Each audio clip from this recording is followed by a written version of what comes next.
السلام علیکم aware world کے معزز ناظرین شہاب الدین شاہ جہان کا دور حکومت مولیہ دور کا سنہری زمانہ تھا۔ شاہ جہان جہانگیر کا بیٹا تھا۔ اس کا اصلی نام خرم تھا۔ وہ 5 جنوری 1592 کو لاہور میں پیدا ہوا۔ شاہ جہان کو بچپن سے ہی علم و ادب کے ساتھ ساتھ شہ سواری اور نشانہ بازی سے بھی دلچسپی تھی۔ اس کی شادی آصف خان کی بیٹی ارجمند بانو بیگم سے ہوئی، جو تاریخ میں ممتاز محل کے نام سے مشہور ہے۔ جہانگیر کے انتقال کے بعد شاہ جہان 4 فروری 1628 کو ابو المظفر شہاب الدین محمد شاہ جہان بادشاہی کے لقب سے تخت نشین ہوا۔ شاہ جہان کے دور کو مولیہ دور کا سنہری زمانہ کہا جاتا ہے، کیونکہ اس کے دور میں مولیہ سلطنت اپنے عروج کو پہنچ چکی تھی اور ملک بھر میں امن و امان اور خوشحالی کا دور آتا۔ شاہ جہان نے مرکزی بادشاہت کا نظام قائم رکھا اور بادشاہی اصل اختیارات کا سرچشمہ تھا۔ اس نے جہانگیر کا انتظامی ڈھانچہ چند اصلاحات کے ساتھ جاری رکھا۔ اس نے صوبوں میں بعض انتظامی تبدیلیاں بھی کیے۔ وہ 22 صوبوں پر مشتمل سلطنت کا حاکم تھا۔ ان صوبوں کی سالانہ آمدنی 45 کروڑ روپے تھی۔ شاہ جہان انتہائی دیانتدار، محنتی اور مستعد افراد کو اعلیٰ عہدوں پر فائز کرتا۔ وہ سرکاری حسابات کی خود پڑتال کرتے۔ اس کے بہتر نظم و نسق کے نتیجے میں ایک فرگنہ سے تقریباً 10 لاکھ کی رقم سرکاری مد میں وصول کی جاتی۔ اکبر کے زمانے میں یہ رقم 3 لاکھ تھی۔ شاہ جہان ایک بہترین مالیاتی نظام کا قیام عمل میں لایا تھا۔ محکمہ مال کے افسران کو سختی سے ہدایت کی تھی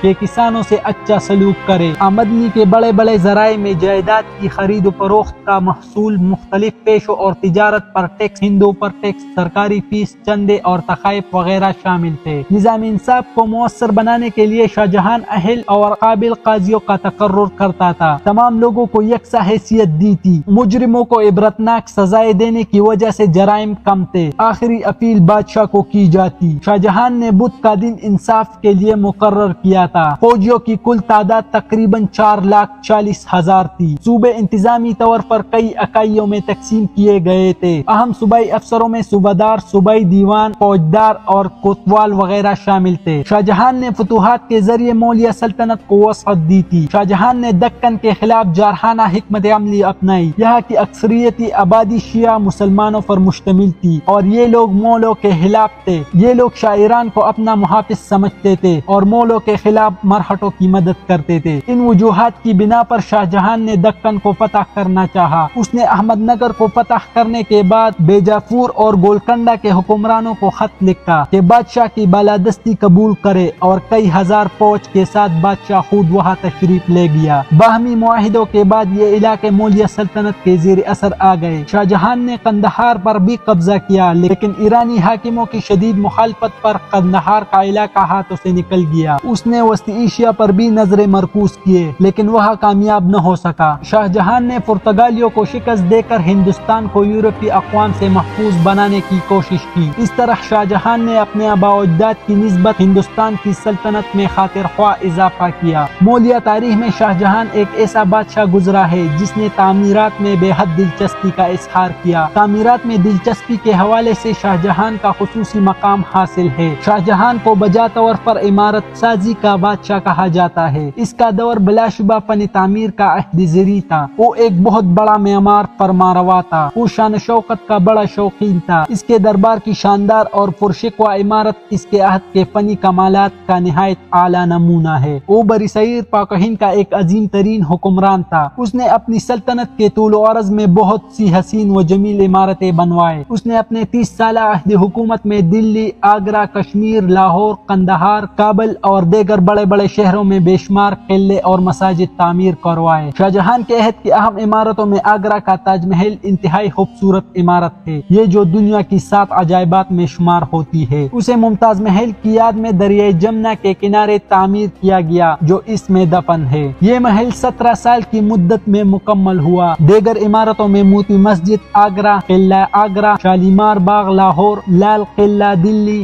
جامع مسجد دلی اور نشاط باغ کشمیر مشہور ہے۔ ان تعمیرات پر اس نے کروڑوں روپے صرف کیے اور انہی کی بدولت اس کی شہرت دنیا کے کونے کونے میں پھیل گئی۔ شاہ جہان نے آگرہ میں سرخ پتھروں سے آگرہ کا قلعہ تعمیر کیا اور اس میں موتی مسجد تعمیر کی، جو ایک شاندار عمارت ہے۔ اسے سنگ مرمر سے 30 لاکھ روپے کے خرچ پر 7 سال میں تعمیر کیا گیا۔ اسی طرح تخت طاؤس کو سونے، جواہرات اور ہیروں سے 7 سال کی مدت میں 1 کروڑ کی بڑی لاگت سے تیار کیا گیا۔ اپنے آبا و اجداد کی طرح شاہ جہان کو بھی خواہش رہی کہ اپنے اصل وطن وسط ایشیا کو دوبارہ حاصل کر لے۔ اپنے دور اقتدار کے ابتدا میں اس کے دل میں بلخ اور بدخشاں پر قبضے کی تڑپ موجود تھی، جہاں سے وہ سمرقند میں بھی مہم جوئی کر سکتا تھا جو تیمور کا وطن تھا۔ 1646 میں شہزادہ مراد اور علی مردان نے بلخ اور بدخشاں پر قبضہ کیا، لیکن یہ قبضہ برقرار رکھنا ممکن نہ تھا۔ ناموافق آب و ہوا کی وجہ سے شہزادہ مراد اپنے باپ کی خواہش کی برعکس واپس ہندوستان آیا۔ وہاں کے مقبوضات کو برقرار رکھنے کے لیے اورنگزیب کو ایک بڑی فوج دے کر بلخ بھیجا گیا۔ ازبک بھی متحد ہو گئے تھے جنہوں نے اورنگزیب کا سخت مقابلہ کیا اور اورنگزیب کو بڑی تکلیف کے ساتھ واپس ہونا پڑا۔ شاہ جہان کی وسط ایشیا کی مہم کی وجہ سے مول خزانے اور افرادی قوت کو نقصان پہنچا۔ اس مہم پر مول خزانے سے کروڑوں روپیہ خرچ ہوا، جبکہ مقبوضہ علاقوں سے صرف 22 لاکھ روپیہ اکٹھا کیا جا سکا۔ 500 کے قریب فوجی بھی کام آئے۔ شاہ جہان کا شاندار دور حکومت جنگ تخت نشینی سے ماند پڑ گیا، جو اس کی بیماری کے فوراً بعد شروع ہوئی۔ شاہ جہان کے 4 بیٹے تھے۔ سب سے بڑا دارا شکوہ تھا جو پنجاب کا گورنر تھا، دوسرا بیٹا شجاع بنگال کا، تیسرا بیٹا اورنگزیب دکن اور چوتھا مراد گجرات کا گورنر تھا۔ شاہ جہان 1657 کو سخت بیمار ہو گیا۔ شاہی طبیبوں کو بھی شہنشاہ کے بچنے کی امید نہ رہی، لہٰذا اس نے دارا کو اپنا جانشین مقرر کیا اور نتیجہ کے طور پر دارا نے شہنشاہ کے نام سے امور سلطنت کو سر انجام دینا شروع کیا۔ شاہ جہان کے بیمار ہوتے ہی دارا شکوہ نے سلطنت کا تمام کاروبار اپنے ہاتھوں میں لے لیا اور دکن، گجرات اور بنگال جانے والی سڑکوں پر پہرے بٹھا دیے تاکہ اس کے بھائیوں کو شاہ جہان کی بیماری کا علم نہ ہو، لیکن یہ افواہ پھیل گئی کہ بادشاہ وفات پا چکا ہے۔ سب سے پہلے شجاع بنگال سے فوج لے کر